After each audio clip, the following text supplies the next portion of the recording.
Welcome to Signal, the podcast that raises your frequency. I'm Mory Fontanez. And I'm Melissa Grushka.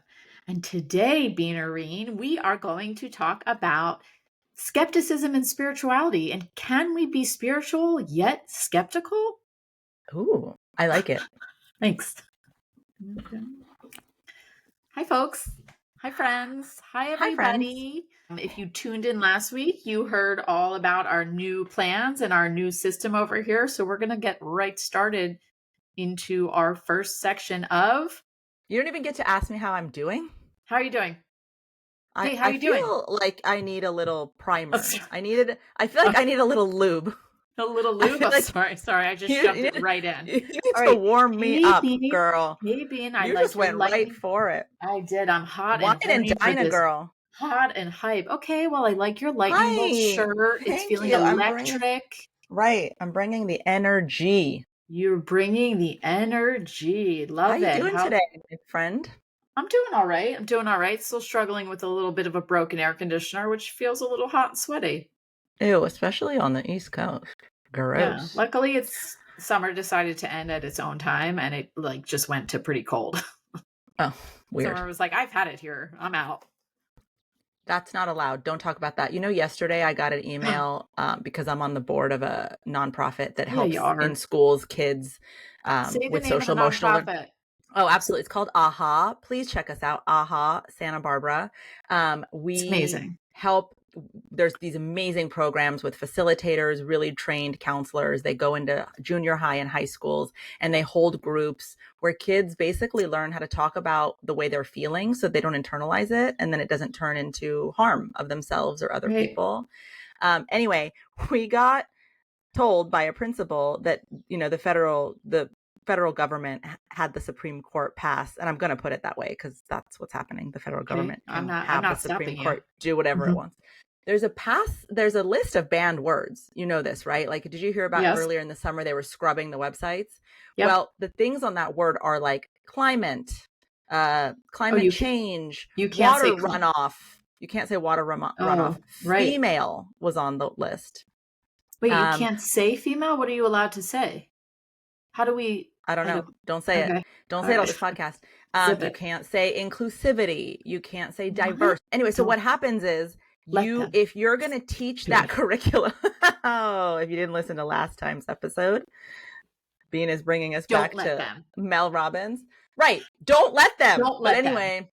Anyway, long story short, if you're going to teach that stuff, you have to send a letter home to the parents, and then they can opt their children out.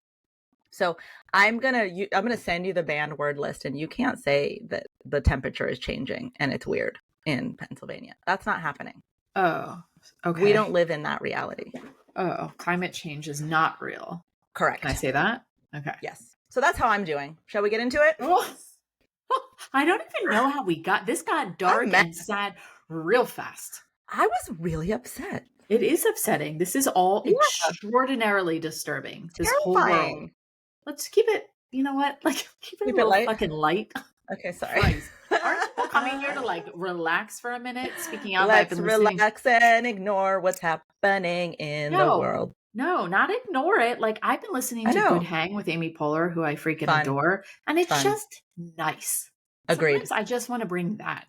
It's just nice. Just come here for 30 minutes and let's have a nice time. Okay. I'll have a nice time with you.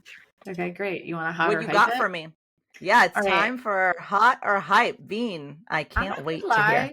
You keep me young and hip. You are more tuned in and tapped into the social media than I am. So I think that you keep me fresh and updated on all the hot topics that are going on these days. Because truthfully, when we discussed this, I said, I don't know what the hell that is. But then I looked into it. Today on our hot or hype episode segment, we're going to be talking about, ready? Oh, insert music. Dun-dun-dun. Oh, go Joe. Trauma core. I also like that we're hot or hype.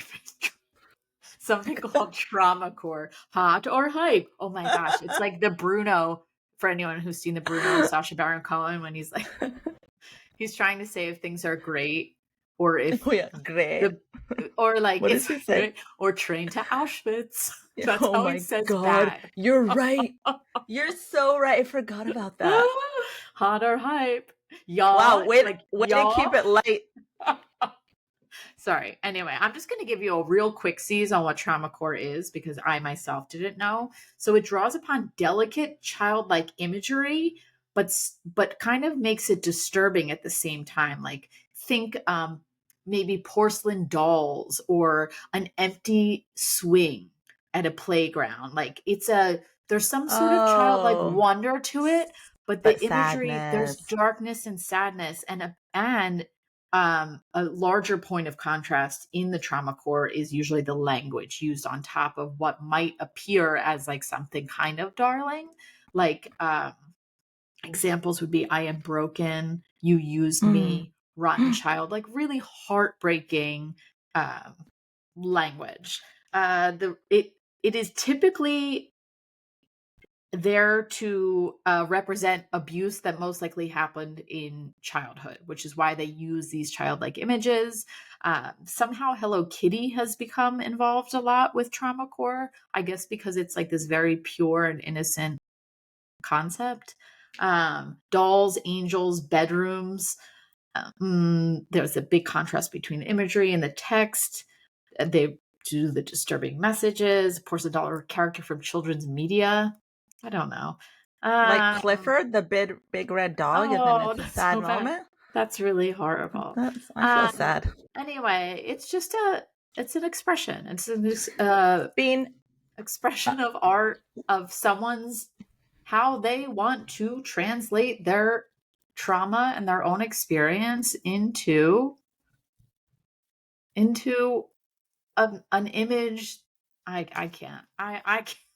yeah, you're I having a don't hard know. time. I'm having a hard time because it's was slightly disturbing to read about. In fact, when I was trying to talk to ChatGPT about it and ask for some examples of images, um, Chat would not give me examples of images. Oh, really? Yes, I had to search elsewhere. Chat was like, I can't Okay, do that. girl, do you know where the term trauma core comes from? I really need to understand, what does this word mean? I don't. Do you? Well, I'm going to Google it now. I'm just going to read what All Google right, says. Ready? Google it. Typity type. Now I feel awkward making this Oh, hotter hype. right. You were like, let's keep this light. Trauma core. Child Um, images with disturbing messages. okay, so it says late 2010s, it emerged as Yes. part of the rise of visually driven, right? Like Instagram, Yeah. obviously. Blends childlike nostalgia visuals with dark, unsettling themes. The term fuses trauma, wound, and core, heart or essence. So literally it conveys the heart of trauma. Wow. Okay. So, So hotter hype, Bean. Hotter hype. okay. Okay. I think that the trend obviously is Very older, like if uncomfortable. it's from the 2010s. No, So, it started in the 2010s. but it's big now.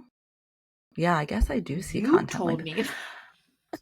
I feel like this was the predecessor of very openly sharing your trauma on social media. Yes. Like Fine. talking without shame about the really dark things that have happened in your past. So I don't know about the like imagery being the swing set with the sad words. I guess that's a form of self-expression. But Correct. if this is allowing for trauma to be discussed without shame, I'm going to go hot. I hate that I'm calling it hot, but I'm going to go Right, Paris yes. Hilton. It's a thumbs up for me on this. Oh, good. I'm not gonna What do you I'm think? not gonna disagree. Like I feel like self-expression is self-expression. I think the criticism comes from simplifying something as horrifying as like childhood abuse. But it's not if you're representing your own abuse in that way, and that's something that Yeah. you find comforting. I don't think it's diminishing anyone's emotion if it's your own way of representing it. You know what I mean? I'm gonna Yeah. say if you're into it and it makes you feel safe, hot, I bet you hot, that a lot of the hot. cynicism comes from also where you fall in terms of like the woke or not woke spectrum. Because going back to True. my banned word list, I do think there's an effort to go back to the 50s keep it Right. all under the surface. Everything is awesome. America is great. We are happy. Yeah. And so I think a lot of the criticism comes from people who are like, ew, don't put your trauma in front of my face. I think that reaction comes from not wanting to face your own. And Oh, I'm not for that. I don't think that elevates our consciousness whatsoever. So I'm going to go double hot on wow, trauma double hot. core. I kind of thought that the criticism was more based around the idea that we're like simplifying some like large I can issue. see that. Yeah. Yeah, but I if think you're if it's creating the art, self-expression, yeah, right, right. do it. It's not up to me to tell you how to share your trauma. It's up to you to share your trauma. I'm I'm gonna with it. let Look you at do us. it. We agreed. We We agree. agreed on our second hotter hype. All right. Speaking of Well, thanks for cynicism, sharing that, Bean. yeah. Speaking of cynicism, that really leads me to our main course here, our entree, if you will. Okay. Yeah, I Um, can't wait for this one. I thought this was particularly wonderful that I'm running the show here for this one because the half the reason I feel like I was brought onto this pod is because I am one skeptic little bitch. I feel like, I right? Skeptical. I would. feel like I push You're not back. bitchy about it. No, I'm not bitchy. I'm one skeptical little sweetheart. I came on here because I still have a lot of questions and I'm still super fresh in my spirituality journey. And I still wake up some days fully in, and I wake up other days like you're losing your goddamn mind. You're just like in a Mm, weird place and you're grasping. So I think that it's particularly uh, relevant. therapeutic for me to go through this episode with you as well. Oh, I'm so happy for you. Um, I do get this question a oh, lot. you Like, do? can I be skeptical and spiritual at the same time? A lot. It's hard because it makes you kind of feel Yeah, like I'm not a true believer if I'm wavering all the time, you know? right. Hmm. Um Let's anyway, get into it so then. Let's well answer a that lot of question. people did a lot of people are skeptical. They enter it with skepticism based on some sort of trauma from another sort of religion or Hmm. any other group that they came in from that kind of burned them or harmed them in some way, or they realized was not all it was cracked up to be. So when they Hmm. start to explore spirituality, they also enter it with skepticism. Um, but I'm going to say, I don't think it's all so bad. I think that we need to reframe this idea that being skeptical is really shitty and makes you a non believer. I think there's a lot of healthy purposes for us being skeptical. Um, I couldn't agree yeah. with you more. Oh, well, thank you. I wasn't sure until I really hashed this out in my own head. Oh, good. I think it acts as a protective mechanism initially. I mean, for me, I definitely think that's what it does. Is especially when things, especially truly when I feel like something is resonating really deeply, I'll my Hmm. back kind of goes up even more because I'm almost scared to let myself believe in it and get that deep into it. So I'll sort of back up and put it like a skeptical shield up so that I can make sure it's really sitting with me the way that it feels like it's sitting with me. And I don't want to blindly just trust anybody. What's scary about it when it really resonates? I think just the idea that I'm not fully in What's that. an example? Sorry, so that we're not like up in the clouds. What Okay. is an example of something that you were Oh, skeptical about that resonated deeply, but your skepticism was like, "Oh, hell no." What's an okay. example? It's currently happening, actually. And Okay. I'm Oh, now good. just starting to really unpack it a little bit. It's astrology. Mm. I love the idea of it. I have always very casually read my horoscope, even as a teenager, and there was always something fun and like fantasy about it to me. But I never really believed that the way things were lined up when you were born impacted anything. And then Hmm. the more I'm diving in, I don't know what made me start diving in. There's so much accuracy. It's almost horrifying how Mm. accurate some of these concepts are pertaining to me specifically. And then I even try to like apply some of them to other people I know to see if it's just generic enough. And it doesn't. Like there are things Mm. that are very particular to me and my personality based on my chart. Mm. I actually have a reading right after this, right You when we get do? off of this. Yes. Okay. All right. So astrology right now is something you're grappling with, and there's a part of you that wants to believe or resonates with it. There's just a part that is so accurate that it's hard to ignore. That's what Okay, I so feel like. this is where I get so fascinated and I think is going to be Yes. helpful to other people who relate. Okay. What is the fear in there around believing in astrology? What is the fear saying? Um, it's too woo-woo. There's not enough science. I'm always like, show me the proof, which is why spirituality in general has been challenging for me to fully adopt because I need like evidence all the time. But then why is the evidence not in, why is the proof not in the pudding? Like I'm seeing these things and they're super accurate. Like why? I don't know. I guess also it's a So protective mechanism in that what if it's inaccurate? Yeah. those are reasons not to believe. Those are the reasons not to believe. It's woo woo, there's no science. But what's the fear? The fear comes mostly from the predictions that come from, for me, that come from astrology, is leaning too much into that and believing deeply, and then the possibility to be disappointed. There we go. There, thank you. What That's what just it is. happened? Yeah. Skepticism around spiritual awakening or believing, having faith Yes, is about that's trying to hard. protect yourself from being disappointed. Yes, yes, Yeah, yes. That's basically my whole journey here is to protect right. myself from being disappointed. You're right. And I don't Hmm. like being disappointed. And I Right. don't put Who likes myself being in disappointed? situations. Right. Let us But some know if you people like being disappointed. We'd like to hear right from you. in. We want to But interview you. some people though are able to put themselves in situations of disappointment easier than others. And I'm not good at it. I'm not going to lie. I think I'm going to flip that and say some people are able to have trust and faith more than others. Yes. How does one Yeah. do that? Wait, what about you? I want to know. What about me? Oh, Have you been cynical about anything spirituality wise? Like you've always been much more of a believer than I have been. In yeah. fact, I was reminded quickly when we first before you when you were leaving the corporate world and you were sort of starting this vibe that you have now, you said to me, I said like you're not ready to hear this or Yeah. something along those lines because you knew that I was so skeptical that I wouldn't have even been able to hold any space for what you were saying. Yeah. But I feel like you dove right in. You were like, "Let's go." It doesn't mean I didn't have moments of skepticism and that I don't still navigate moments of skepticism. And I Oh, actually, uh, I don't know if now is the time to tell you what I really think about skepticism and spirituality. We'll get there, but I have what? absolutely had those moments. I think, I mean, first of all, I will say I have always been highly skeptical of religion, but that Right? is because for me, there's a knowing in me that religion, organized religion, comes through the eyes of man, right? Like that it Correct. is interpreted through and usually literally men.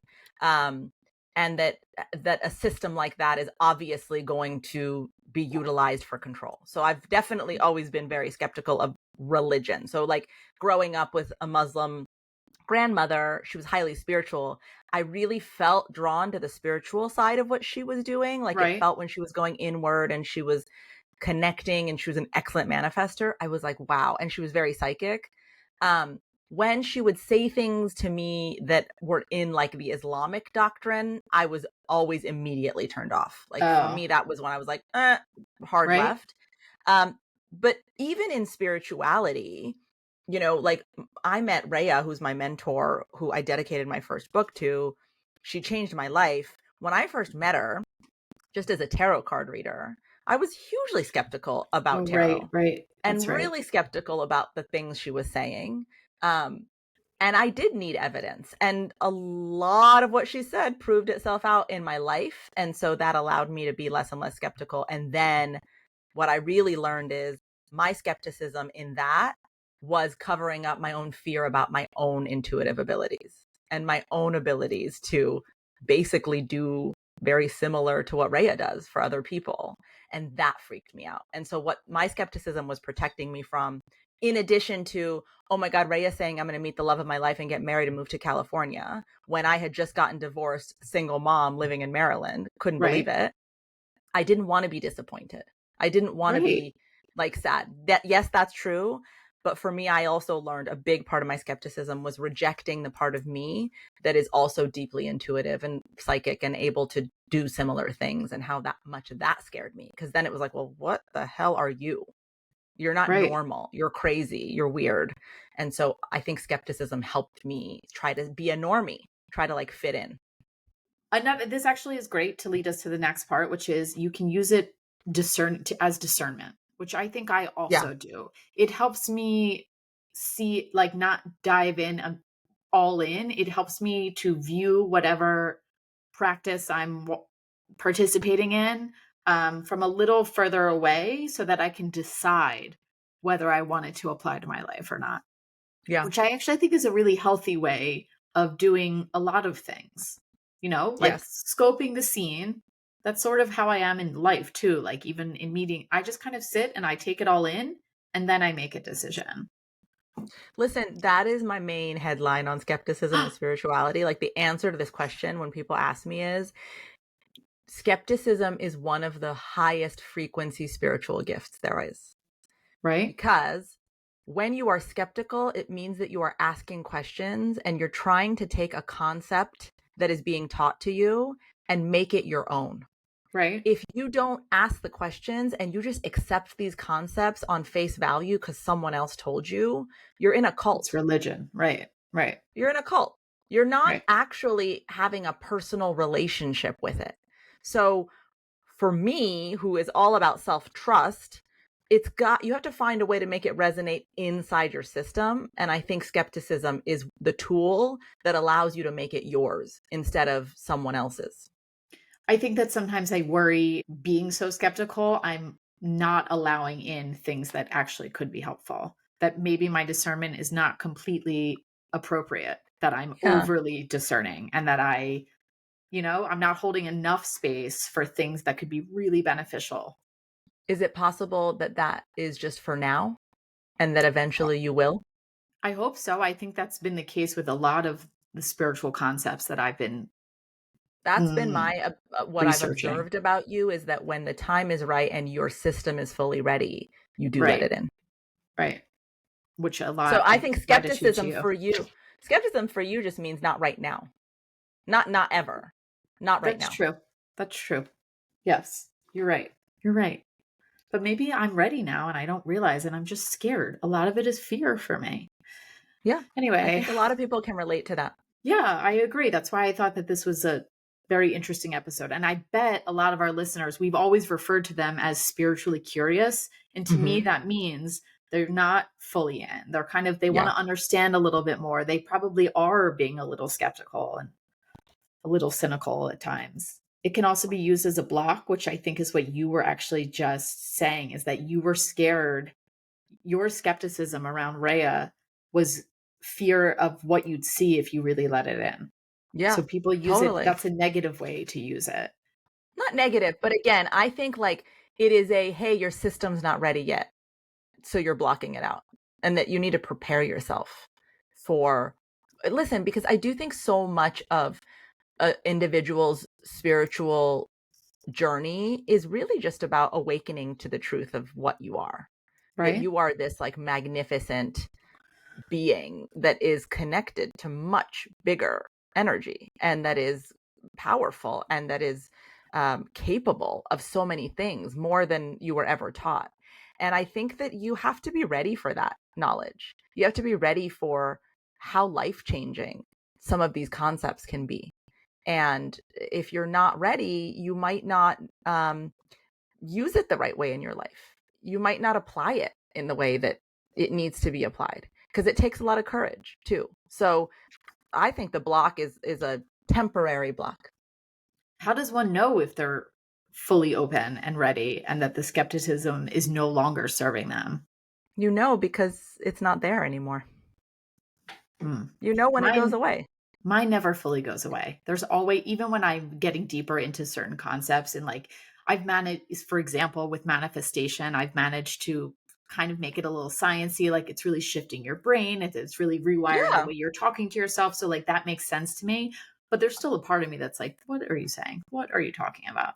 You Yeah, know what and I you know mean? what? Maybe, I mean, I hear that and it makes me think maybe it never fully goes away, but maybe it's like if the majority of your system is going to believe it, then Then that's you're how you ready. know Right. you've moved through it. You know, maybe you're always going to have a healthy amount. And I do think that's the ego, by the way. I think it's the ego Probably. attempting to control the outcome and attempting to control the identity, the ego being in the illusion that it has some control. Right. right? Needing that Yeah. illusion to feel I need safe. that. Yep. I need And so that. your ego is definitely just trying to remind you, like, hey, we're in control here. Don't Right. give up full control to trust Yep. and faith, because then what That's me. happens to me as an ego? Yep. That's 100% me. That's a lot of people. Um, I think that's the majority of people. have you ever been skeptical or cynical about something that you encountered with a healer that ended up actually coming true, that shifted your like skepticism? Absolutely. I mean, I thought you were going to ask, I thought you were asking the opposite, which is like, have I ever been skeptical of a healer and then found out I was right to be skeptical? Right. That has happened for sure, Right. as Right. has, like I said, the story about Rhea. There's so many things she told me early on that have come true 10 years later that my brain couldn't have even wrapped itself around. At So the when she'd time. say it, like when she's like, Yeah. you're going to publish a book, I was like, what? I Right. am the vice president of Right. digital at Edelman. I'm not an author, right? Like Right. I couldn't even conceptualize some of the things that she said. But I will say this, I did have to eventually believe it was true to make it happen. Right. So I did how have to get closer to believing it was true. And what happened was I noticed my desires changing. I noticed my life starting to change and the opportunities beginning to okay. change and the things that needed to end ending. And sometimes those endings were really painful. And then new things beginning. And in that, I started to believe in what I wanted. And it was to have a method and a paradigm and to be a teacher and a guide and an author. And that was the truth of my wanting. And so I think also what the skepticism was protecting me from, and I don't know, tell me if you relate to this, is, oh my God, I'm so afraid of this thing I want because it will break my heart if I don't get it. Yes. That's the core, I think, of a lot of my skepticism is I want to believe this so badly because it's everything I want. But if that doesn't happen and I put so much trust and faith, what does that say for my trust and faith in anything moving forward? You know Right. what I mean? If I Yeah, get hurt or burned absolutely. here, what's that going to mean? Am I going to harden? Am I going to get even more, Yeah. closed off to the possibility and Yeah, opportunity? totally. But you said it. I mean, you have like really been into understanding the science of manifestation, which is as simple as when your consciousness focuses on it, then you Right. can make it happen. So, what was a fork before it was a fork? Right. Right. A thought. Now it's a right. Correct. Exactly. So, a thought is super powerful. A thought is what creates reality. Period. That's just, you can't be skeptical about that. It is just Right. all around us, right? Agreed. So what happens is if you believe that's true, then you are faced with this choice. Okay, if my thoughts shape my reality and I choose trust and faith and belief in myself and belief in my desires, I will manifest that reality. Now, it may not be on the timeline that you Right. have decided in your egoic mind. It Right. may not look the way your egoic mind is saying it has to look, but it doesn't mean it's not coming. And so I think what happens when we are going in and out of trust and faith, and this has happened to me a million times, is holy shit, it hasn't happened yet. What the fuck? Am I some kind of naive idiot who Right. believed in myself or believed in this dream? And I think I always come back to not yet Not yet. versus no, it's not ever. It's that I have to have belief in this thing that I desire so greatly. So I really think that the antidote to that fear for me of what if it breaks my heart is, but I know that if I believe it, I make it true. So I have a choice to either believe it or stay in the skepticism and not manifest it because I don't believe it. I think to conclude, really, I think though I've laid out a case that there is a lot of positivity in being skeptical. There are positive aspects. So I Mhm. think that the key is to find some sort of middle ground. But I Yeah. can't. I was going to ask I you, don't think even that's though true. I don't think it's fair for you to say you can't. I do think that you have truly evolved your relationship with self, with spirit, with yes, consciousness, like deeply, I deeply. So agree. I think you have found the balance. I think skepticism shows up and then you work through it and then you have all of a sudden a new belief in yourself, a new belief in manifestation, maybe eventually a new belief in astrology. I do see you working your way through it. I don't think it's black or white. I am, but I will say the skepticism feels louder to me than the other side. The skepticism still feels louder to me. And I wanted from you, for me and for listeners who I believe are probably in a very similar boat, how do we find a more palatable middle ground? When you are in a state of heartbreak or disappointment, the skepticism is going to be at its loudest. So you have to have faith that that phase is going to come to an end because of what you desire. Good answer. We crying. We got the tears this That's time. a great answer. I think that is a great answer because I do think skepticism, you're right, is louder when you're in moments of fear in other areas as well. When you're feeling so scared, the skepticism is louder because it's trying to protect you that much more. That's so Ding, brilliant. ding, ding. Wow, you're so wise, like a miniature Buddha. All right, so if you tuned in last week, we're closing out our episodes now. It used to be my tangible takeaways, but I really kind of feel like our whole episode is a tangible takeaway. So take that shit away. So we're just going to close with your listener questions, and we're thrilled to have them. So send us an email, and we would love to hear from you and answer any questions you have about anything in your life that you feel we could assist you with. And today's question is, I got this huge opportunity basically handed to me. I'm so grateful for it, but deep down, I feel completely unprepared and unworthy of it. I don't even know if I will do a good job. So it now feels more like a scary experience that I have to do rather than an opportunity. I need to shift my mindset, but I can't seem to do it. Any advice? My love. My whole life. I relate. Oh my God. How much do you relate to this question? That's like my whole life. Like something great happens and I'm like, shit, I'm totally unprepared. Screw this up somehow. Yeah. All the days. Yeah. God, I guess my first answer is like, please hear how normal this feeling is. Yeah. Yeah. I don't know how many people are listening to this question, like fully nodding along with this feeling. I think this is a part of the human experience, which is like you keep getting stretched by life experience because it wants to show you your capacity for expansion. And so sometimes it's going to be really freaking scary because what's true is that you've never done the thing before. But that's the way you felt going into your kindergarten classroom. And that's the way you felt on your first day of high school. And that's the way you felt graduating maybe from college or getting your first job. Like think back to all the times that a new opportunity for expansion showed up and it was like, holy shit, can I do this? And then watch how you did it. You fucking did it. You always do it. So believe that you're going to rise to the occasion and that this opportunity, I'm guessing, came out of your own desire. So trust the intelligence of your desires. If you wanted it, it means that it's part of your purpose and that you're meant to have it. There's no way that if you want something and you get it, you're not prepared to step into it and learn and grow. That's the other thing. We are so obsessed with perfection that we believe we have to like get it spot on the minute we start something new. Hell no. The whole point of being an organism on this planet is growth. And growth only happens through learning. So go into it with an open heart and mind. Hey, I manifested this out of my own desire. That must mean it's my purpose. And I'm going to be open to learning about how to do it or learning about myself through it. Well said. The only thing I was going to add that I thought was don't discount the fact that somebody gave you this opportunity because they saw something in you. Whether or not you see it in yourself, you were given this opportunity because you already proved yourself to get yourself to this place of opportunity.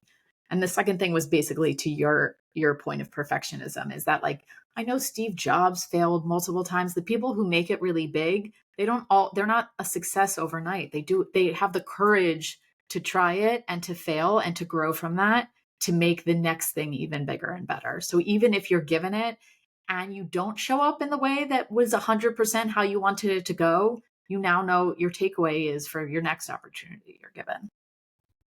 Love you. Love you. Guys, thank you so much to listening. Yeah, thank you so much. All of it. Also, all of it. for listening to us. And if you got anything out of this episode, which we really hope that you did, or you related in any way, or you just like Melissa's style, share this episode with someone, and also leave us a review. We so appreciate it. We'll be back in 2 weeks with another new episode of Signal. See you then. Bye. Bye.